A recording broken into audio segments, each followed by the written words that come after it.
อ่ะสบายดีไอ้น้องสาวพี่สิปีลาเบิดทุกคนเนาะบรรยากาศหลังจากฝนตกเมื่อคืนนี้เนาะแต่เช้า6:10 นาทีเนี่ยนะประมาณนี้นะ6 โมงไปมื้อนี้สิมาเฮ็ดคลิปรีวิวส่งเครื่องให้อายเพิ่นเนาะอ่าบอกแขวงบอกบ้านบอกเมืองบ่ได้เนาะเป็นช่วงนี้ก็สถานการณ์ก็เค็งๆอยู่นะตัวนี้เป็นลำซูเปอร์เฮฟวี่เด้อลำซูเปอร์เฮฟวี่ของ BSA Dragon 09ส่วนวาล์วเนาะปรับจูนให้เบิดแล้วเด้อโมให้เบิดแล้ว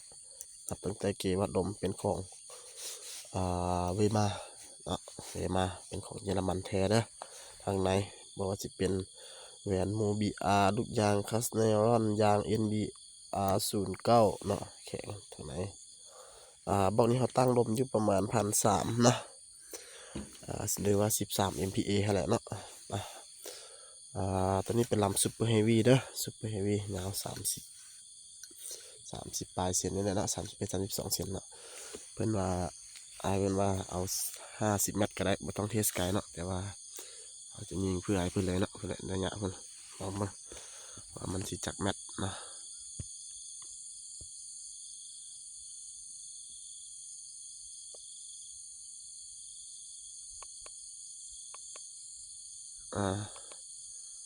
72 เมตรเพิ่นเลยเนาะมาอย่ามาลองกันเลยคือเขาเนาะซูมเข้าไปโอ้โหว่าสิเห็นหรือบ่เนาะยามมันย้อนแสงเนาะ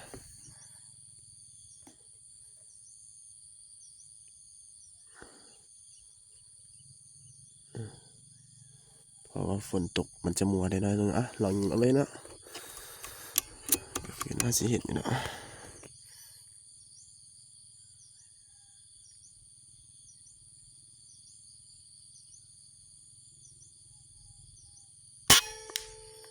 เนาะอยู่กล้องคิดว่าน่าอยู่กล้องน่าจะเห็นเนาะมัวเลยวะเนาะ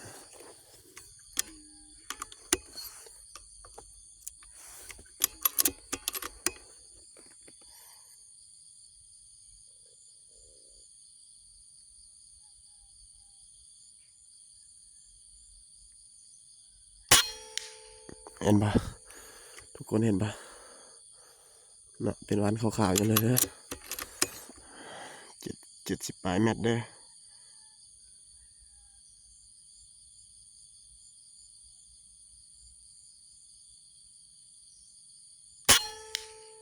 เห็นปะเนาะ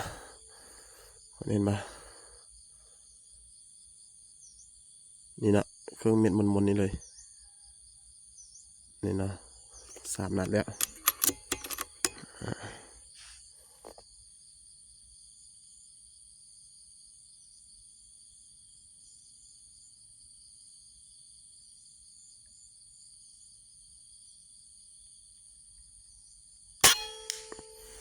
บา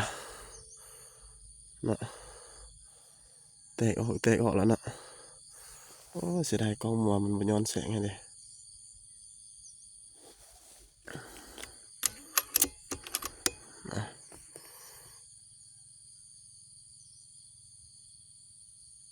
ปืนนี้จะเอาขวาน้อยๆหนึ่งเด้อ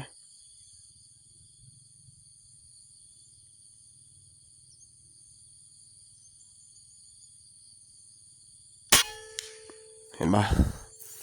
เนาะเอาขวาน้อยนึงแต่ว่าบ่เป็นอย่างเนาะเพราะว่าเขายิงเอากลุ่มเนาะ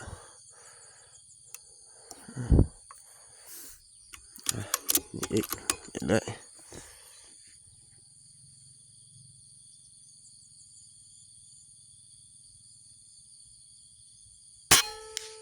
เห็นปะเห็นปะนะหวังว่าทุกคนสิเห็นได้นี่เด้อเครื่องมันหมุนนี่เด้อ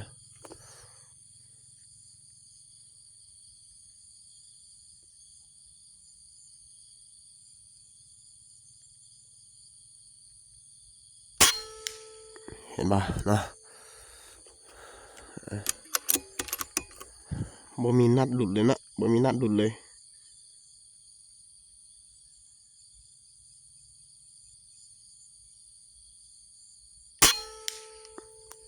เห็นปะเนาะเพราะว่าหาตั้งกล้องอยู่50 เมตรเวลาหามันยิง70 เมตรมันก็จะตกอยู่เนาะอยู่พอดีอยู่ขีดที่หนึ่งน้อยๆนี่เลยเนาะขีดนี่เลยบ่แม่นกากบาทได้เนาะ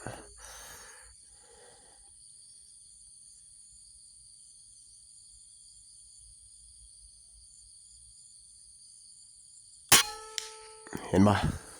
นะ คือบ่มีการเปลี่ยนแปลงบ่มีโดดเลยเนาะคือว่าโอเคอยู่เนาะกลุ่มก็ค่อนข้างโอเค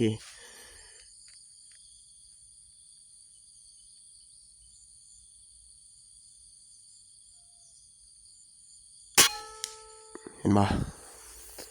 เนาะอ่ะก็หวังว่าทุกคนสิเห็นแล้วแหละเนาะอ่ะนี่ซ้ำอีกครั้งหนึงซะเนาะ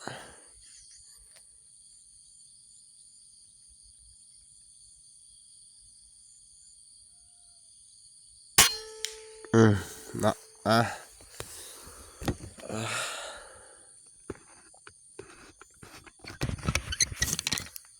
นี่นะซุปเปอร์เฮฟวี่ดากอน09พวกนั้นเนาะเปล่าเขายิงก็ได้เขาสีดำไว้พวกแหละกล้องก็บ่แจ้งไปได้พวกนั้นเนาะอ่ะนี่ได้เด้อ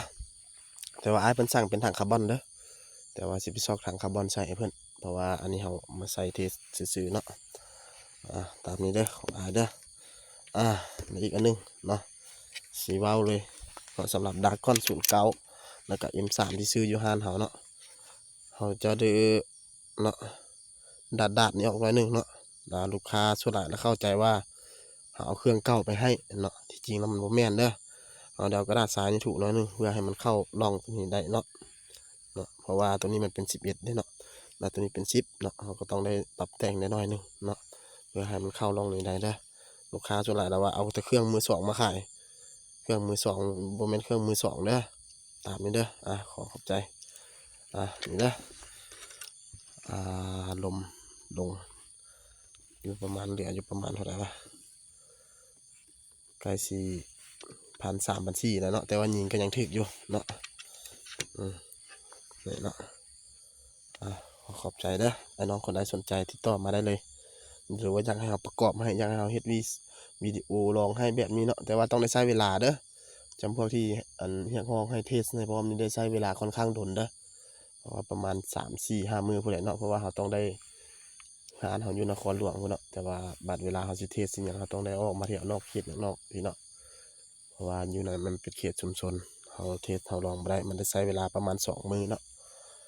ขอขอบใจเด้อไอ้น้องคนใดสนใจติดต่อมาเลย956111869เนาะเดี๋ยวเขาสิฝากไว้ในหัวข้อเลยเด้อเบอร์โทรศัพท์เนาะขอบใจ